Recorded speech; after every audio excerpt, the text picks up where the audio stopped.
Of course, I have a lot of jumbo error cards in my collection, but today we're going to be talking about some of my normal ones. I have some pretty rare jumbos that you've probably never seen before. Here's a Shadow Lugia from the Gale of Darkness XD promo. Honestly, such a cool card, and a bummer we never got this in a normal size. And you already know how much I love Legend cards. Well, they actually made Legend cards jumbo even better. For the small version, they actually had two separate cards that connected together to make a full artwork. With the jumbos, they did the hard work for you, and it still has that Cosmos holographic, though a little difficult to see.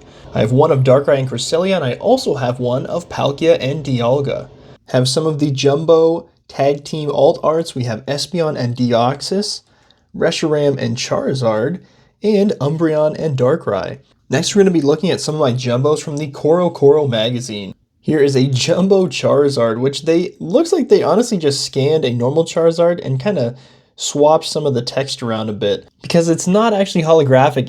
It's literally a printed on holographic, so kind of a bummer there. If you like legendary birds, this may be one of the first tag team cards, but I guess most of these CoroCoro magazine would technically be classified as tag team, I guess. Some iconic Yukimori work here on this one, has a couple different Pokemon there, and you know that Charmander is stressing. What happens if his tail goes in that water? This was a promo from the 5th Pokemon movie. It actually has some sort of just a standard kind of holographic, super cool artwork going on there. And we have a Mewtwo and Mew one. Super cool looking Entei artwork here. And the last jumbo we have Lawrence, I believe. And we're going right back into the tag teams. This is a Zoroark and legendary Pokemon card. We got Zoroark, Dialga, Rayquaza, and Groudon. Seemingly random, and it says a fierce battle unfolds between Zoroark and the legendary Pokemon. I think Zoroark loses that battle. I don't know though. It does have a very nice kind of Cosmos holographic in the background though.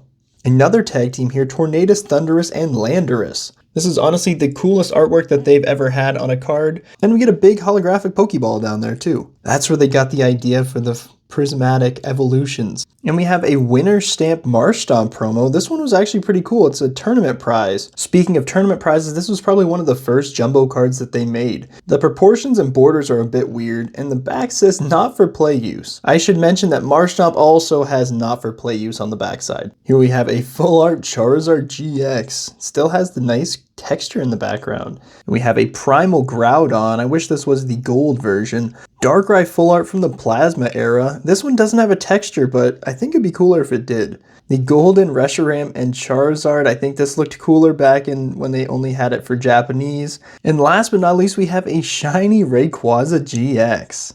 And whew, that was a lot of cards.